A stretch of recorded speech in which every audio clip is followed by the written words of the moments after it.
up to 70 people have been detained in Dubai for taking pictures of the attacks that's been happening over there.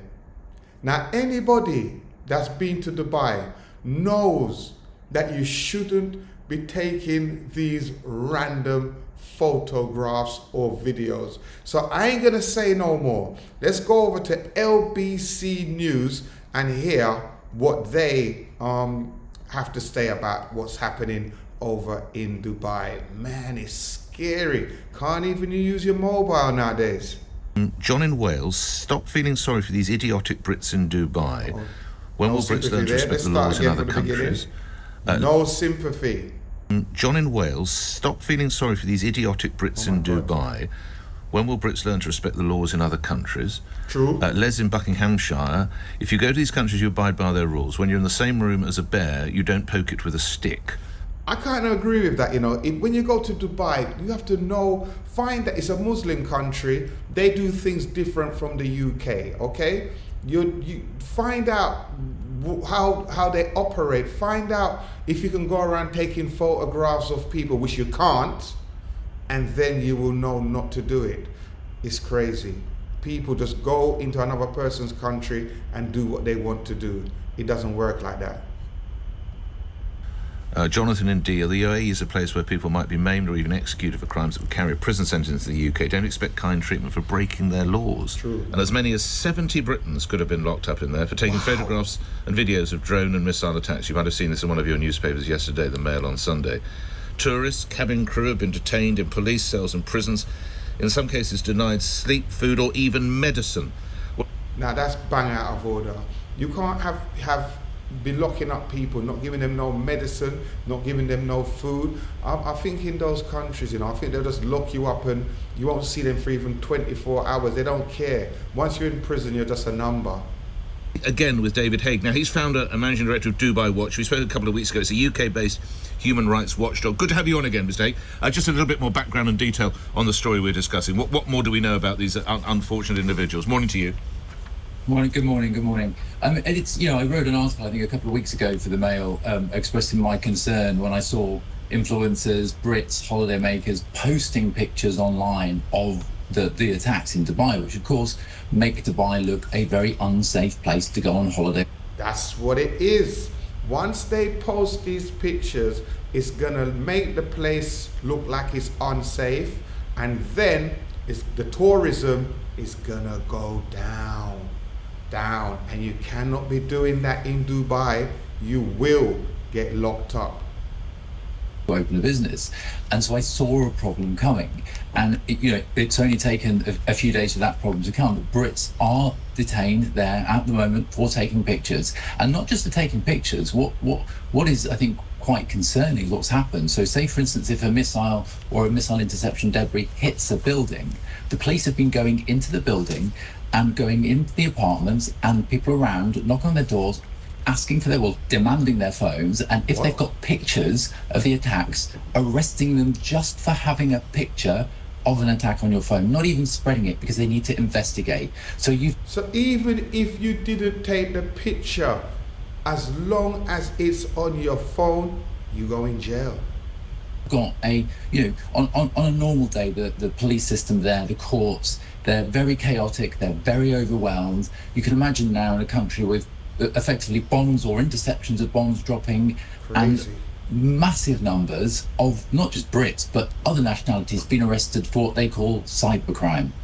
And I would imagine if you decline to hand over your mobile phone, even if you've just taken photographs for your own personal use, you're going to get nicked as well. Yeah, you have no choice. It's not please give it to us. It's they take. If you refuse to hand over your mobile phone, you can tell that this man's never been to Dubai. It's not like over here, in the UK where you can argue and no, they ask for your phone, you just give them your phone, or else it'd be worse for you. And even whether or not they've got basically technology that can get into the phones, whether or not you give them the password. Oh, really? So they just take the phones. And what happens then? You're taken to a police cell, are you, and questioned? And what is the form normally, David? So the normal process is that the police will take, there's different types of police. There's one CID, let's call them, is kind of plain clothes, and then you have the ones in the clothes. You're taken to a police station or what's called CID HQ. You're investigated. That is extremely chaotic. Don't think some kind of very calm British police station where there's a few drunk people. It is absolute chaos. People speaking obviously in Arabic, lots of shouting, very hot, and lots of guns around. You know, things that Brits won't be used to when they go to a police station here. Could you imagine? That must be terrifying. You know, you're just being locked up in a foreign country. You don't understand the language. Guns all over the place. Noise. People, you know, basically chaos. And man, you don't know how long you're going to be locked up for. That's terrifying. And the thing is as well, you've got a country that's in chaos. So on a normal time, you know, you wouldn't expect much chaos, but you've got a country literally with bombs dropping on it, in a situation where you've got lots of people taking pictures, influencers, they can't keep control of it. It's utter chaos is what I'm hearing.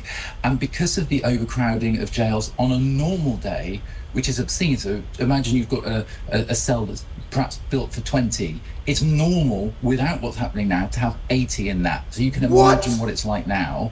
And could you imagine that? A cell that was made for 20 people, they'd put 80 people in there. Oh my days. That is terrible, man. They're in a very difficult situation. What do? Do they charge these people as per their law and arrest them and put them through the courts and give them sentences of up to 2 or 10 years? Do they genuinely do that? Or do they have some form of system where they just find them and let them go because of the numbers? They've got a really difficult choice to make. And I think, you know, the Foreign Office is in a real mess as well, because they simply don't have the resources, again, on a normal day, to look after the Brits that are in jail and getting in problems with fights in bars on beaches. What are they doing now? I don't see how, and that's one of my big worries, how the Foreign Office can cope with this. They don't have the resources. Do they not, lastly, do the authorities not realise they're actually making matters worse by acting in this fashion, or they're the sort of folk who simply won't care, they'll just continue doing it that way?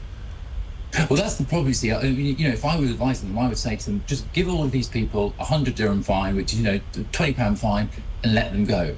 The problem is, if they do that, they lose control of effectively, Dubai's effectively corporation Dubai. So they need to maintain the image. They can't, and obviously now, if you're a family sitting in Wales looking at where you're going to go for your winters. I understand that, you know, if they just give everybody a £20 fine, 20 US fine, they'll just continue. People will just go there and just do it and say, don't worry, all they'll do is just give you a fine. And as the gentleman said, they have to maintain their image. So I don't know what's going to happen to these people. I don't know what kind of sentence they're going to get, but hopefully it won't be too long, because they're not criminals. All they done really was just take a few photographs to send to their friends, but it's a different law in Dubai. You're not going to go to Dubai if you're sensible, with literally bombs dropping and airlines suspending flights and then restarting them. So it's damaged the brand. It's damaged the brand for tourists. It's damaged the brand for expats. So they've got to keep control of that. So they're in a really sticky situation. Do they genuinely give some people 5-10 year sentences and actually lock them up for taking a picture, or do they slap them on the wrist and let them go? But if they do that, then how is that controlling their censorships? They've got a real problem. All these people have done, in some instances, is when their apartment block's been hit by a rocket, they've taken a photograph. That's a good point. If I was in Dubai and a rocket hit my apartment or my hotel, I most probably would instinctively take out my mobile phone and start to film or take pictures. This is a sticky one, and you're going to get 10 years or 5 years in prison for that. I don't know how they're going to work this out, people. Are you honestly telling me, and God forbid that was to happen in the UK, or let's just say for the purpose of debate, a lorry now ploughs into your front garden, whatever it might be. Yeah. It's human nature. You're going to take a photograph.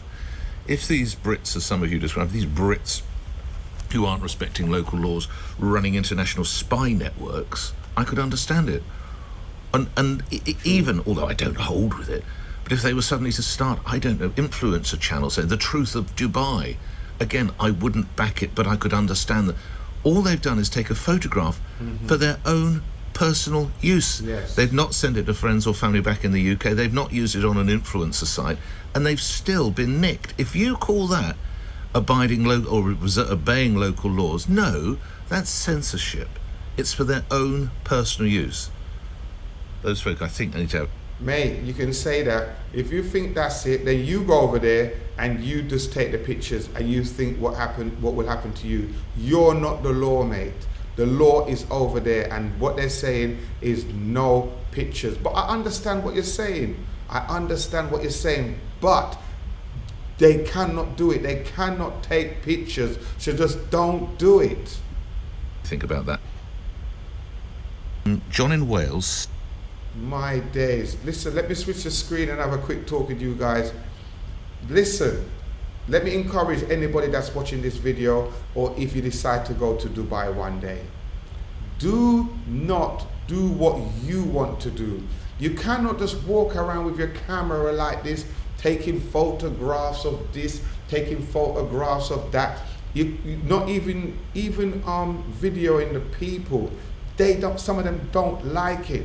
You should ask first. Even if you're at a hotel and you're doing a review of the hotel, what we do, what me and my wife used to do sometimes, you have to ask the hotel, can I do that? And 9 times out of 10, they will say yes.